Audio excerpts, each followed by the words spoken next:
Hermano, una pregunta. Sí, hermana, dígame.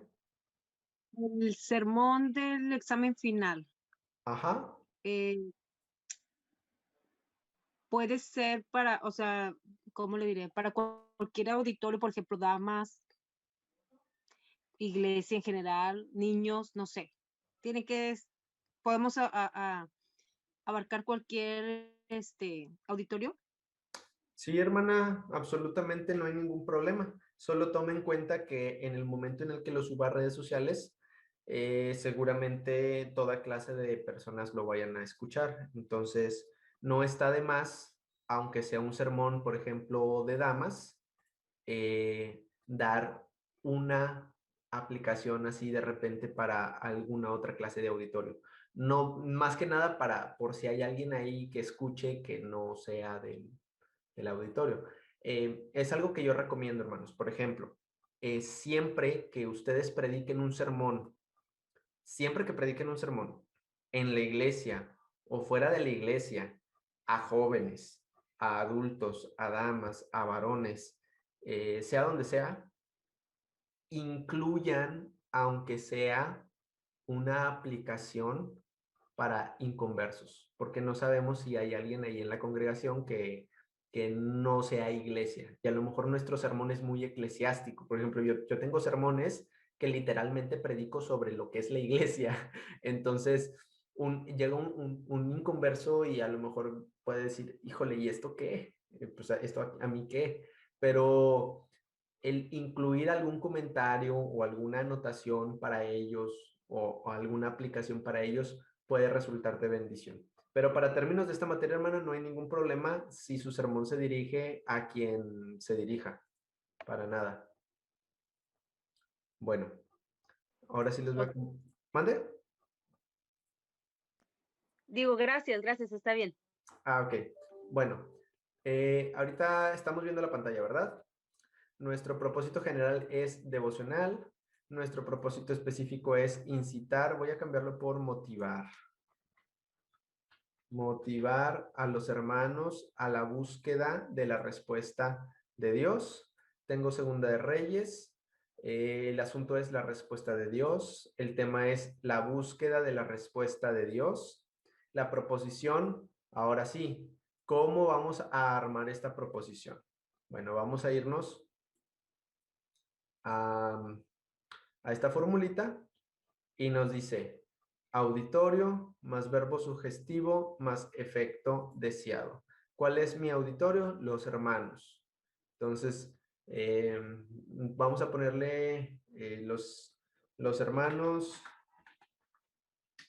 de la iglesia eh, Filadelfia. Los hermanos de la iglesia de Filadelfia. Ese es mi auditorio.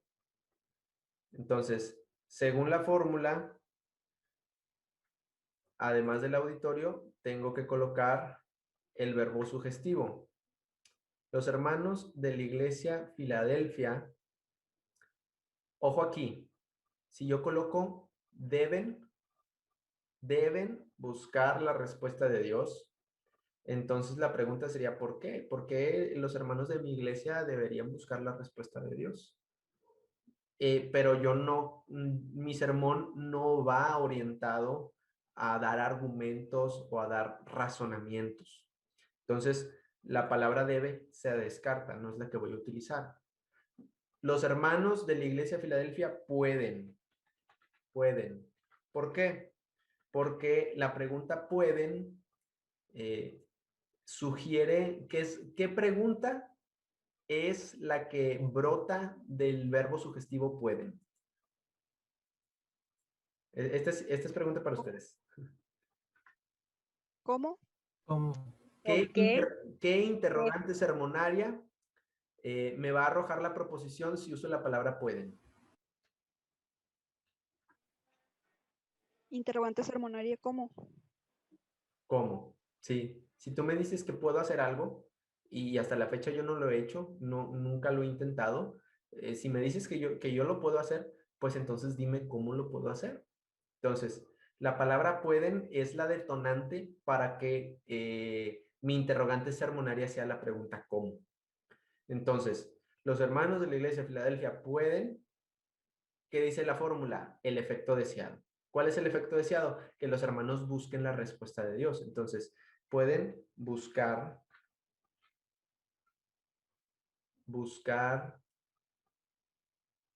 o mejor aún, en lugar de buscar, encontrar la respuesta de Dios.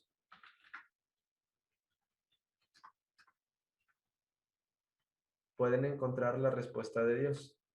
Y aquí la interrogante sermonaria, me imagino que la tienen muy obvia, ya la dijeron por ahí. Es ¿cómo? Ojo aquí, la interrogante sermonaria es solamente una pregunta. Una pregunta que ¿a quién interroga? Esta es pregunta para ustedes. La interrogante sermonaria, ¿a quién interroga?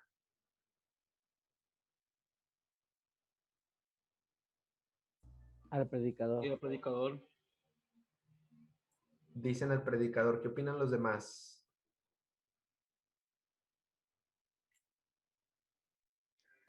Al auditorio. Al auditorio, ok. Voy ¿Al a texto? cambiar al texto. Ok, ya hubo una respuesta que se salió de la norma, porque cuando digo quién, uno piensa en una persona. Entonces, voy a reformular mi pregunta. ¿A qué parte del sermón interroga la interrogante sermonaria? La Pues, proposición, a la proposición, hermano. Amén, así es. Dios le bendiga, hermana Elizabeth. Se está ganando ahí estrellitas.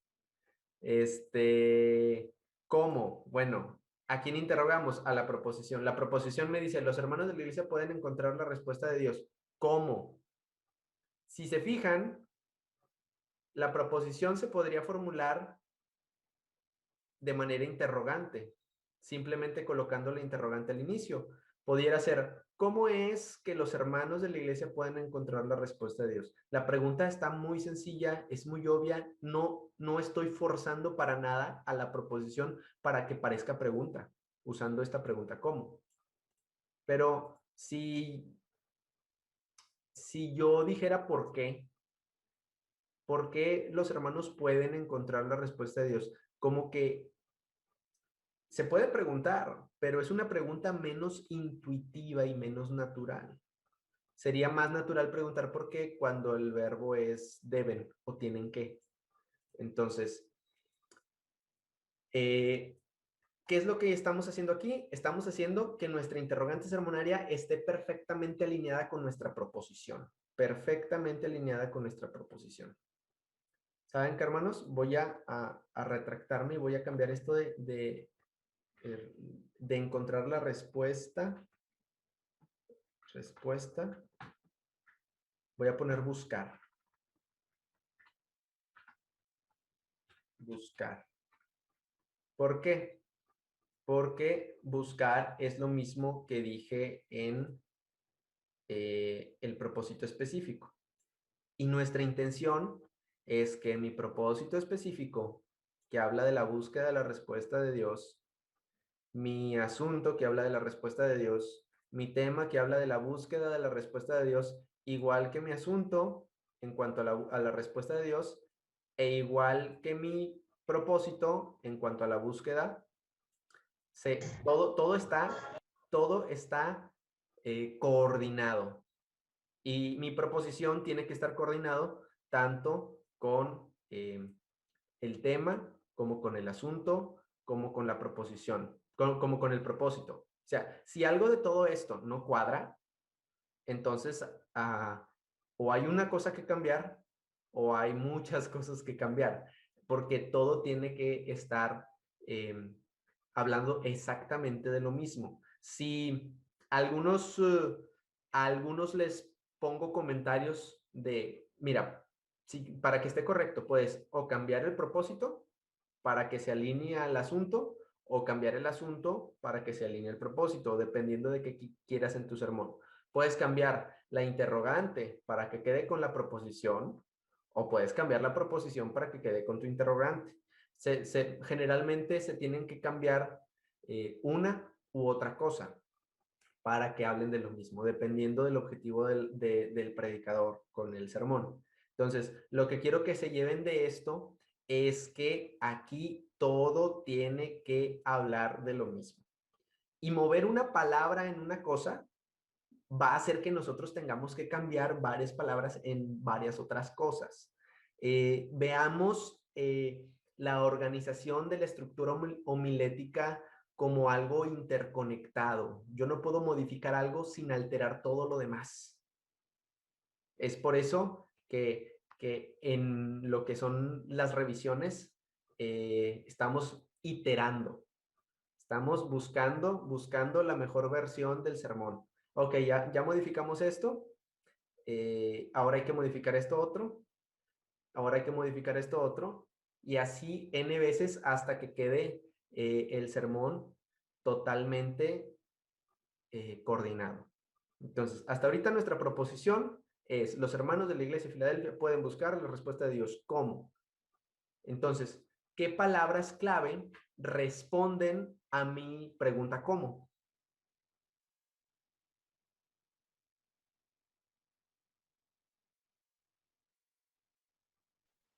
Maneras o formas. Maneras o formas. Maneras, amén. Gracias, Lisette. Maneras y formas son las palabras clave típicas tradicionales para la pregunta ¿cómo? ¿Cómo? Pues de la siguiente manera. ¿Cómo? Pues de la siguiente forma.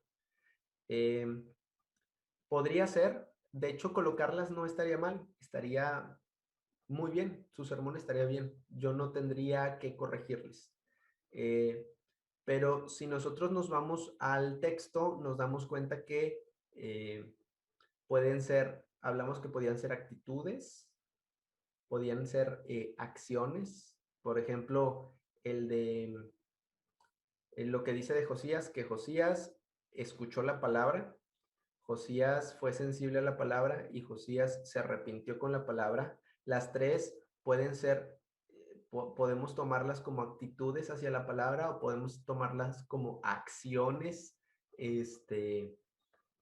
que realizó Josías, o podemos, como dice Lisette, llamarles maneras de buscar a Dios o de buscar la respuesta de Dios. Entonces, aquí es por eso, hermanos, que la homilética es ciencia y es arte, porque el método nos dice: de todas las palabras solo puedes escoger estas, estas, estas y estas. Ahora, eso es que es ciencia, es método, pero es arte porque, ok, el método me dice que puedo elegir entre 3 o 5 palabras diferentes. ¿Cuál elijo? Cualquiera de las 5 va a ser la correcta, pero ¿cuál elijo? ¿Cuál es la que encaja mejor con la personalidad mía del predicador, con la personalidad del sermón y con la necesidad de la congregación? Y entonces, uno pensando en eso puede decidir la mejor palabra clave. Al final, recordemos, la palabra clave es lo que va a caracterizar cada punto principal de nuestro sermón. Yo personalmente me decantaría por la palabra actitudes. ¿Cómo? ¿Cómo es que podemos buscar la respuesta de Dios? Bueno, teniendo las siguientes actitudes. Hermano, si tú no tienes una actitud de búsqueda de la palabra de Dios, te vas a quedar sin respuesta, porque la respuesta de Dios está en la palabra. Entonces, hermano, si tú no tienes la actitud de ser sensible a la palabra de Dios, te vas a quedar sin respuesta, porque aunque la leas, como te va a entrar por un oído y te va a salir por el otro, como no la vas a tomar en serio en tu vida, pues Dios no va a hablar, aunque sí te esté hablando, Dios no vas a ver la respuesta. Entonces, etcétera, así podemos seguir con el otro punto. Por eso yo me decantaría por la palabra actitudes. Que ojo, no es necesariamente la respuesta que los libros nos dicen. Los libros nos dicen: la pregunta ¿cómo? Se responde con maneras o formas. Eso es lo que nos dice el libro. la homilética es flexible, porque uno no puede traicionar el corazón del sermón y el corazón propio y lo que siente con respecto a la congregación con el propósito de encajonarlo en una fórmula. Entonces la homilética tiene que ser flexible. Claro, siempre razonablemente.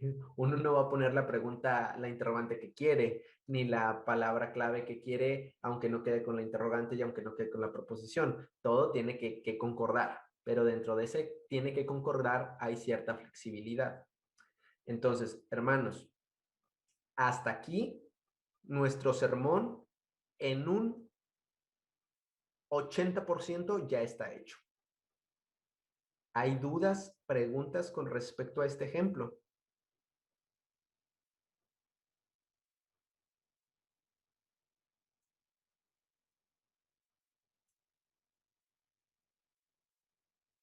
¿Seguros, hermanos? Les tengo que confesar que elaborar la proposición es lo más difícil del sermón. O sea, si ya supieron elaborar la proposición, hermanos, lo demás es de bajadita, es como subir la montaña rusa. Ahorita ya están en la cima. Ya, de aquí en adelante vamos a ir de bajada, cada vez más fácil. Entonces, relájense, sientan confianza porque de aquí ya vamos para abajo, ya vamos de bajada. Hermano Howie, es el hermano, ¿me puede recordar su nombre, hermano? Del dispositivo Howie. ¿Mande? José Sandoval, hermano. Hermano José Sandoval. Gracias, gracias, gracias. Déjeme le cambio el nombre para ahorita tomar asistencia.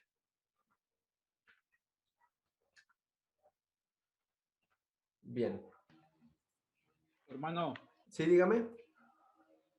Por ahí puso la hermana. Bueno, dice. Conchita. Conchita, que no sé si se podía conectar más de rato. Sí, que se conecte, si no puede ahorita, que se conecte cuando pueda, pero aunque sea alguito que se conecte. Ahí pónganle, hermano, si me hacen el favor para no distraerme con el celular.